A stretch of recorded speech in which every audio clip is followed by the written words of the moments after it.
Hey people, CzarThwomp here, and welcome to episode 8 of Ace Attorney Investigations. Last time we started investigating the plane, we found out some things. We found out that basically the victim, Acme Hicks' cell phone, was stolen, and we are now getting confronted by Zinc LeBlanc II. There is a very glaring contradiction in your testimony. What do you mean? Please take a look at the area in front of the elevator. There, at the spilled grape juice. Yes, sorry, I burped. Will you admit you also spilled it with the blood? No, it spilled itself during the turbulence. But the interesting thing here is that the set of grape juice footprints. Footprints? Yes, the ones that lead from within the elevator out into the lounge itself. It's evidence that proves that someone other than Mr. Hicks exited the elevator alive. Oof! There must have been another person in the elevator with Mr. Hicks. Now then, I'm done playing games. Why don't you tell us the truth?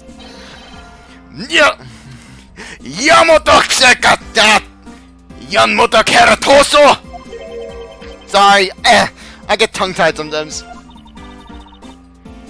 Can you please translate for us? Sit on my... down my horns and spin? No way, that's like totally impossible, I guess is what he said. No way, that is totally impossible! I know there was no other person in there. I saw with my own eyes, my Burgundian eyes. If you want to know what I think, Mr. Edgeworth, I don't think Mr. LeBlanc is lying to us. I suppose she's right, he doesn't seem to be lying. But then, what does it mean? What about this contradiction? Mr. LeBlanc, please, just once more, will you recall the details of what you witnessed for me?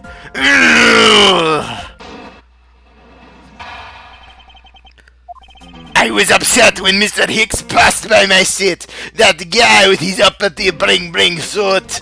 I was always checking the time over and over again. I happened to follow what I met with my eyes when he passed me.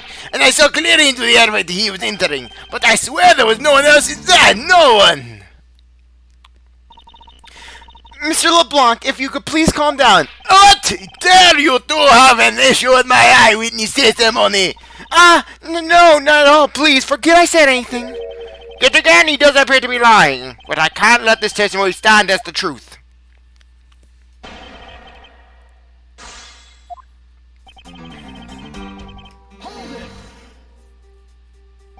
Sir, are you still upset now? I am always upset! That is the way of my people! The only time I not is when I have a piece of art in my hands! It's surprisingly easy to believe that about him. But I was even more upset when Mr. Hicks walked by me.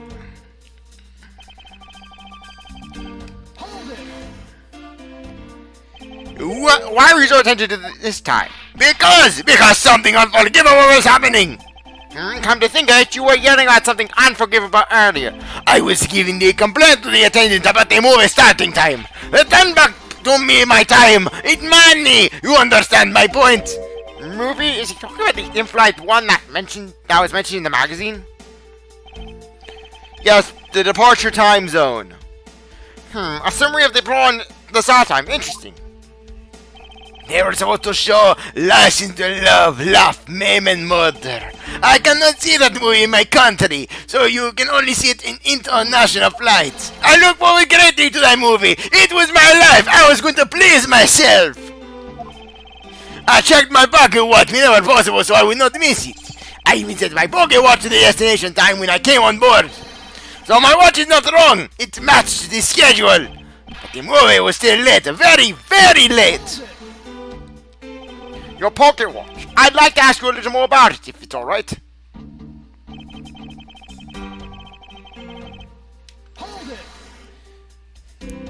So, this movie you mentioned, is it the one listed in the iPhone? Yes! I was so looking forward to watching License to Love, Maim and Murder. Mr. Nero, was this movie shown on this flight? Yes, it was shown at the scheduled time. Is it possible you simply slept through it by accident? Nonsense, you doubt me? I don't sleep! I'm not gonna let you malakas rob me! No! Now stop pointing at me like that! Odd. How did he miss a movie that he was clearly hoping to see? I checked my buggy watch a great number of times, not too much, I know for sure. However, that's not destination time. Departure time zone.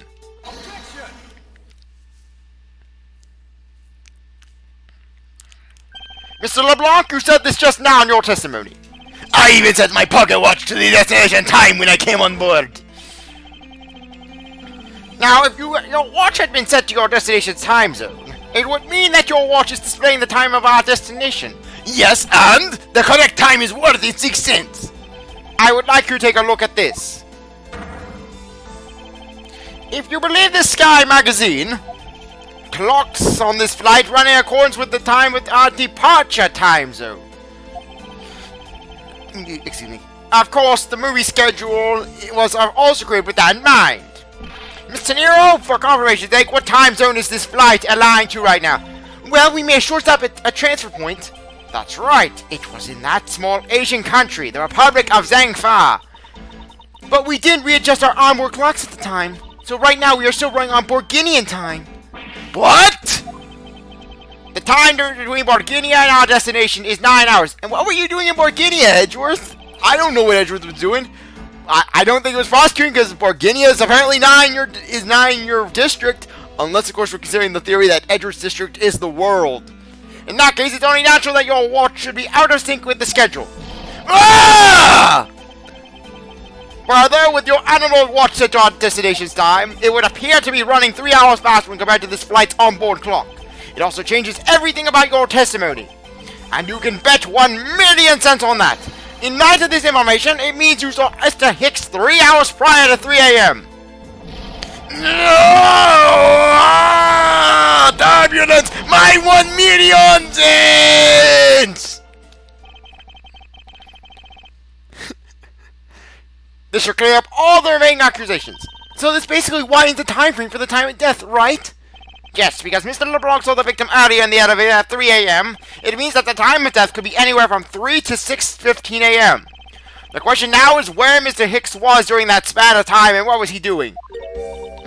I got something to, say. And you are? Yeah, This sounds like something you hear in Paper Mario, like Petalburg. What does it do it? Like Koopa Village. Or Shy Eye's toy chest. Or toy box. I'm sorry, I was distracted by other chests. I'm Cammy Meele. I'm like a flight attendant. And what is it that you wish to say? Well, I think your story is a little different from how I remember it. What do you mean, Cammy? I saw Mr. Hicks, sitting in his seat at 5 a.m., you know. What? How can you be so sure about the time? Oh, that's right. He pushed his call button while we were parked at the transfer point.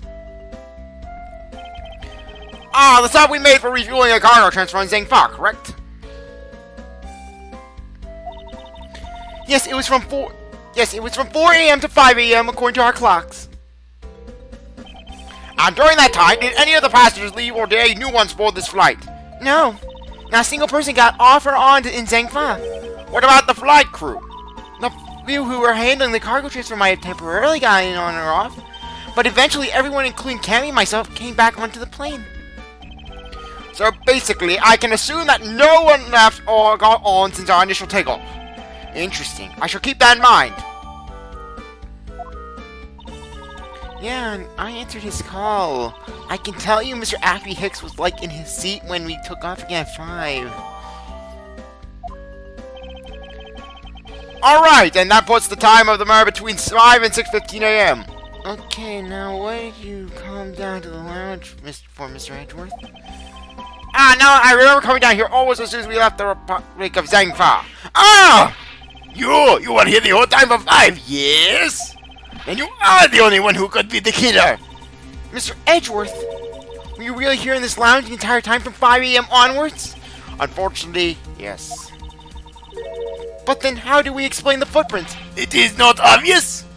The man waited for Mr. Hicks to kill Hicks here in this lounge. Waited to kill him. And they put his corpse into the elevator. That is what the turbulence happened. My eyewitness testimony may have been mistaken. But what time I saw Mr. X into the elevator on the second floor does not matter. It got the entire incident concluded here in this lounge. Everything happened in this lounge. Is that what you really believe, Mr. LeBlanc? What? You have another idea? I simply fear that there is something out of place in the scenario you presented. Is there something that can be tied this crime to a location other than the lounge? Yes, simply put.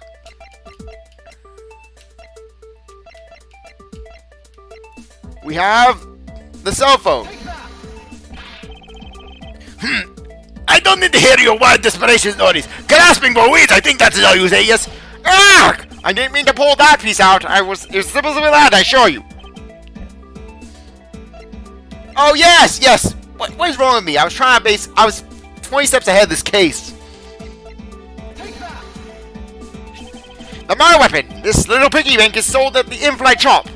Is it sold there and only there, and is not displayed here in the... It is sold there and only there, and is not displayed here in the lounge.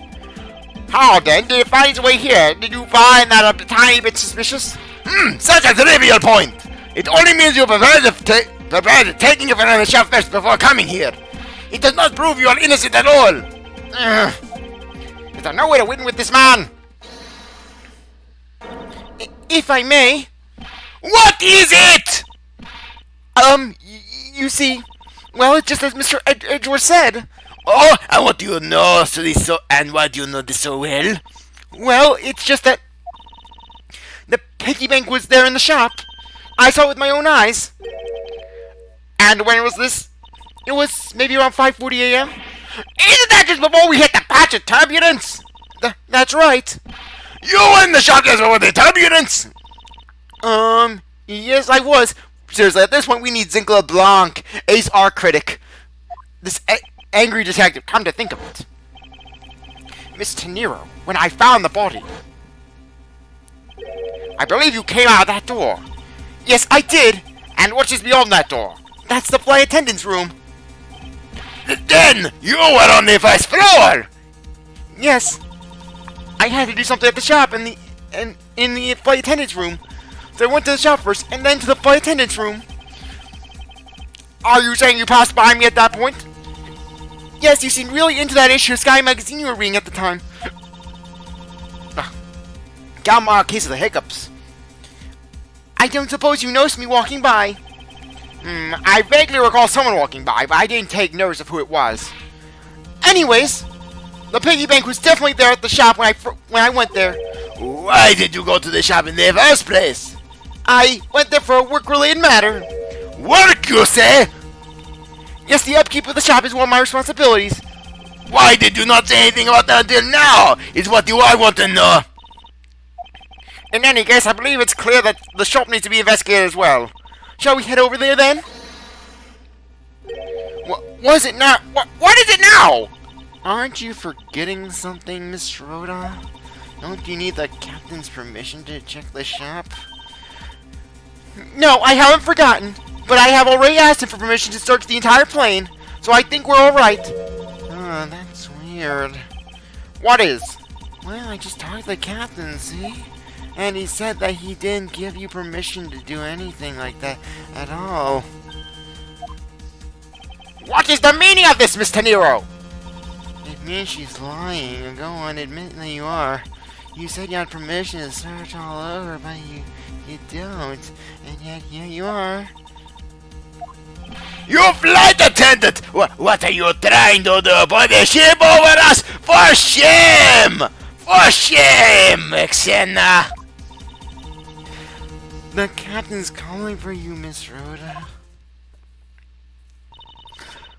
Oh, but don't worry. I already got permission to search the shop from the captain. See, unlike you, I do things the right way.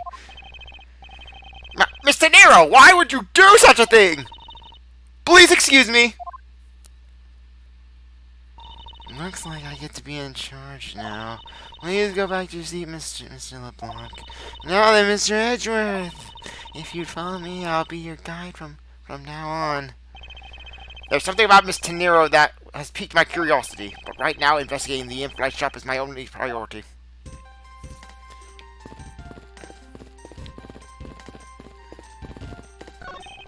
Oh, I'm really mad at you. It's better hurry and bring me some evidence. If you could wait just a little longer while we look into the shop. Don't number the birds before they are born. Don't hamper the... What? I have no idea what he's trying to say. Don't catch your chickens before they hatch, perhaps? All I ask is your patience and cooperation.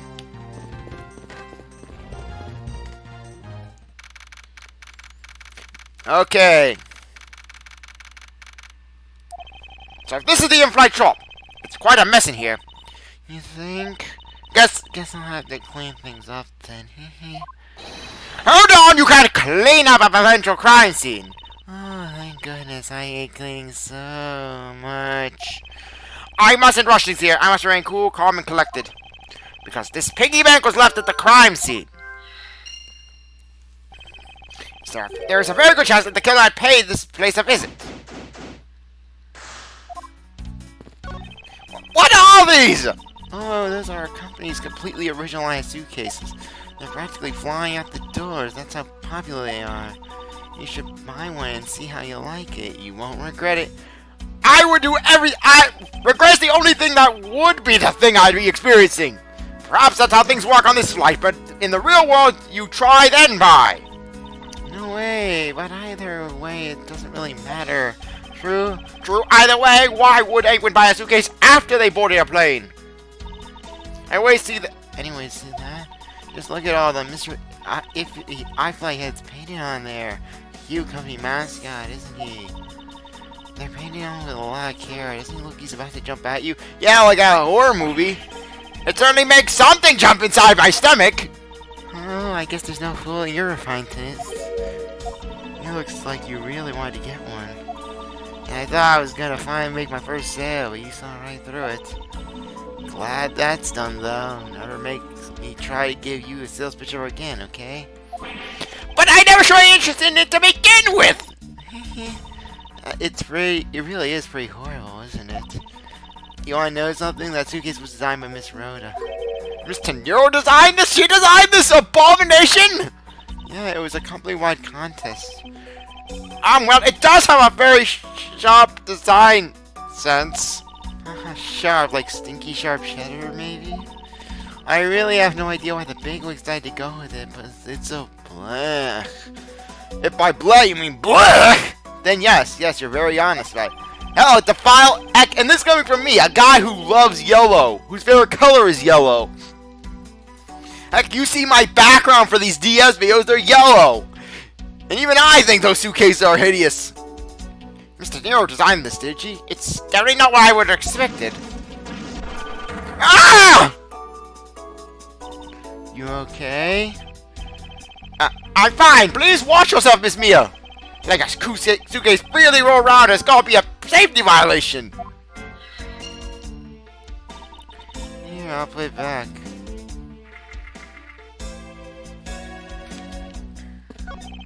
And that display gets a row of license and life vests for sale. You sell a lot of those when there's some kind of accident or something. But some people buy them even when nothing's going on. How about Mr. Edgeworth? Can I buy one? I said that the shop is one shop away from being sued. Yeah, you don't fight Edgeworth. Stuffed toys, just like the one Miss Meele was holding, are on display here. They're relatively cheap, which explains why they're displayed so haphazardly. How about Mr. Edgeworth? You know you want one too. They're great for when you're stressed. Why do I envision stuffed animal abuse when she says that? Glass from the display case's door is shattered all over the floor, and it looks like there's nothing on display inside either. Well, actually, I think there is something. What's this? A mini captain's hut?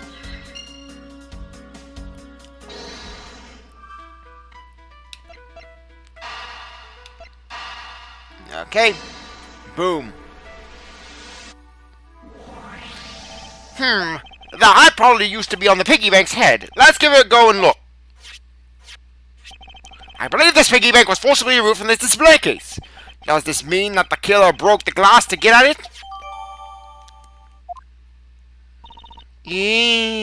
Really? Don't tell me you don't know what things go. And what is wrong with me? What am I, doing Samugio all of a sudden? Yes, I thought, what are you feeling my lines? Don't tell me you don't know what things go where in this shop. Well, I don't. Miss Rhoda's in charge of this place. So come on, how should I know anything? I sense that further inspection of this display case is needed. I won't rest until I've inspected every nook and cranny.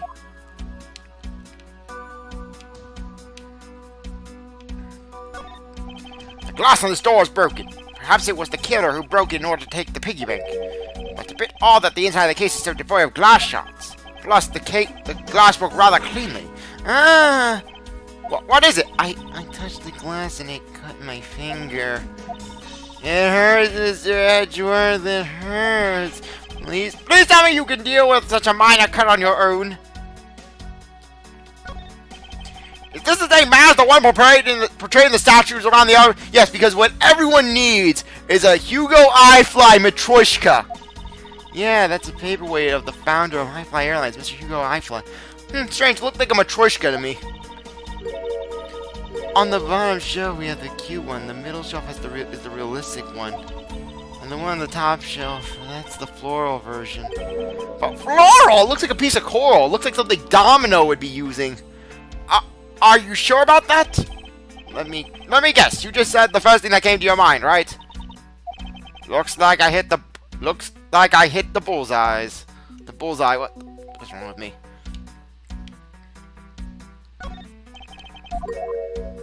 Okay, let me check that out.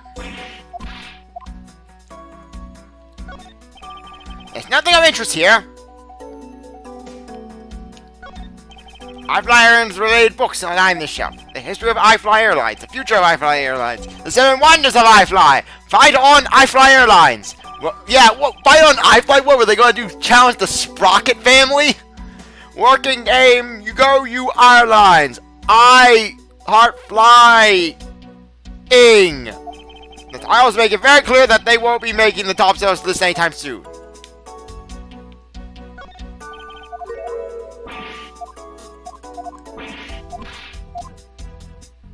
Okay, let's just check that I don't have any other logic points.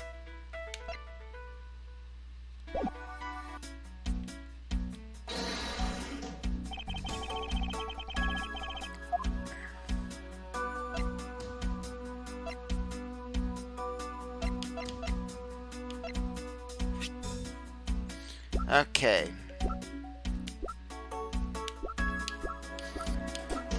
Okay, I have to think.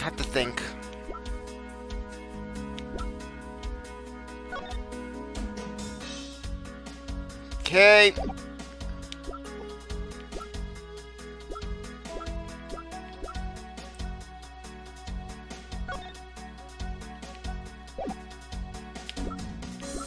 I believe we have to present...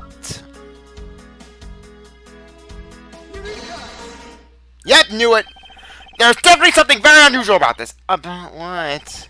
If the killer had broken the glass to get the Mr. iFly bank, there should be shards of glass inside the case itself. Oh, I see. Yeah, I guess it'd be like that. However, there's not a single piece of glass inside the display case. Nope, there isn't.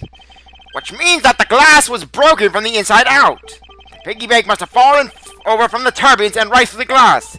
Yeah, that's for sure. There's so much glass all over the floor. I'm willing to bet that this hat was knocked off the head at that time, too. That's nice. Which leads me to believe that the killer took the Mr. iFly from here after the turbulence.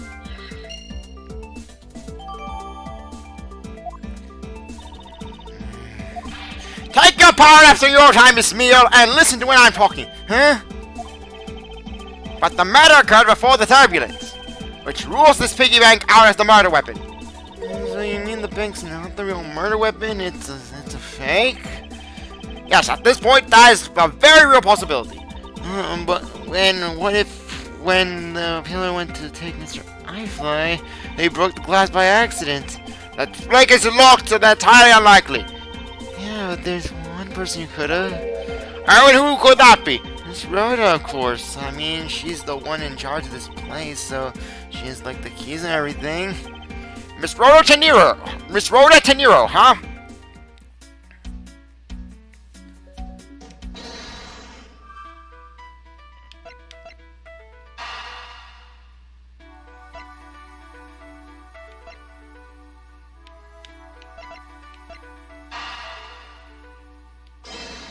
Is this a point? Ah.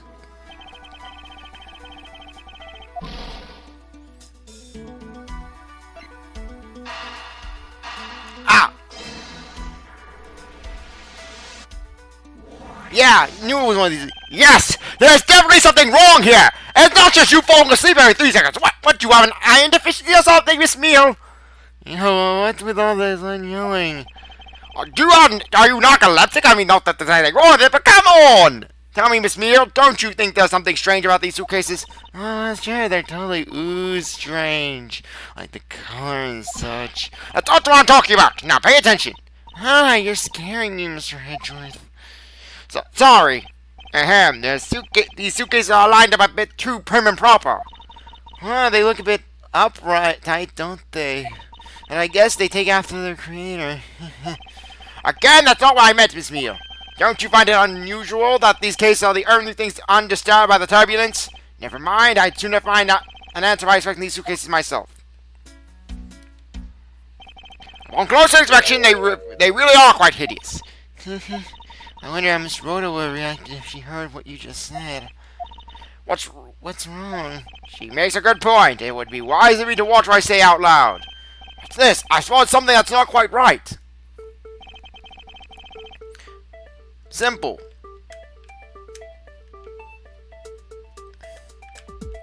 No wheel guards. There's something very peculiar about these wheels. As in, there are no stoppers in place on these. Without stoppers, one would think that the turbulence would have sent it flying. And so, it's very likely that this suitcase was placed here after we hit that turbulence. Let's take a closer look at, shall we? This was apparently designed by Miss Nero herself. The design has a certain je ne sais quoi about it. Yes, perhaps that's the best way to put it. Okay. Oh, turn my mouse off.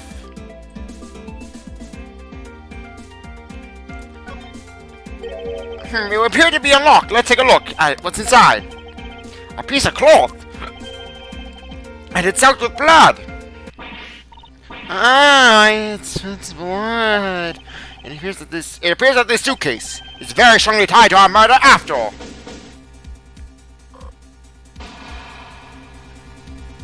So explain this to me.